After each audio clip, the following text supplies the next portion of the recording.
Coach, can you start by giving us any information on who's playing? Andy, for sure, in nets. We'll go with 6Ds. And with the forwards, still have some talks to have with therapists downstairs, but Bobby, for sure not. Hoffman, less than likely. So with that in mind, it's just I can't tell you which lines they're going to play together. Lazar's up. One guy that we were waiting for him to deserve it and be ready. And so he played really well last night. The GM went to see. Was on for three of his team's goals. Played terrific penalty kill, block shots, a lot of speed, a lot of pace. So that's what we were waiting for. So he's up here not because we need bodies. If we needed bodies, it could have been somebody else. But he's up here because he was the one deserving it, and that was the whole point. Get him to find his pace back, his game conditioning, and when that was done, then he had a chance, and that's what happened.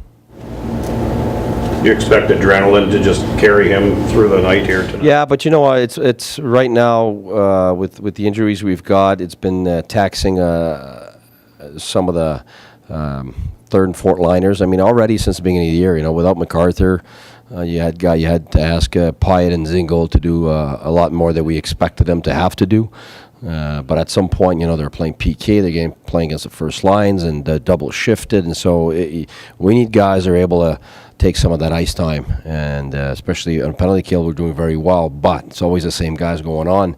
And that's why we have that chemistry. But a guy like Lazard can really do well defensively and on a penalty kill and first on puck and paying the price, and we need more of that so that it obviously some of those guys now they need a little bit of breather, and that Lazard's perfect guy for us to do that. As for the Panthers, what does your pre-scout tell you? Well, a bit like Nashville, they just got beaten. So they're coming in serious. That's good for us because it's the same for us. I mean, we know we're short staff in terms of our top six forwards. We're missing three if you include MacArthur. So all year we've been missing one top six guy, but now it's with Hoffman and Bobby. That's three guys. That's a lot. So you're missing half your top six guys, and so we have to really be tight defensively, which we have not been 2 of the last 3 games. I thought against LA we played very well, played smart, but against the freewheeling teams we haven't done well. I mean, we won against Philly, but to me it was a 50-50 game. Flip the coin and see which side it goes on, and we can't do that. We don't. If we do that, we're going the wrong direction. We're going to give a lot of shots again, and that's not what we were doing before that. So we got to make sure that we're really, really tight, and that team's got some smaller guys that are fast and quick, the Marchessaults, and so if we open up the game there, we're in trouble. Anything further for Coach this morning? We all set? Bruce, you got one more? Yeah, Neil's gotta have something right now. Neil's fine. Yeah, Neil is going to be okay. Yeah, it was. We weren't sure, but today it's he's in. All right, with that, wrap up. Unless you got anything else? I want to be tested or something this morning. No, get me ready for the game. There we go. In your use of now you're using that guy high in the slot defense when you're up and down. I've always done that. It's just I wasn't there yet, so I've always done that everywhere I've been. Yeah, I just. There's steps to the power play. It was the same as the PK. There were steps for us to go through, and don't get to step 3 before you take care of step 1 in the power play. It's been the same since the beginning. The basics of reading seams, walking through seams, and having a tip guy, and basically having an inside mentality, I call it. It was an outside mentality. So before you break that and you get into having your looks inside and not passing up these opportunities to come inside, it's just starting to come right now. The defenseman end, if you look, World Championships or the under 20, my teams in junior always got that defenseman coming in. So that defenseman could be a forward that played defense. Like with Hoffman, I've done that. Subban, I was doing that. So I've always done that, but we weren't there yet.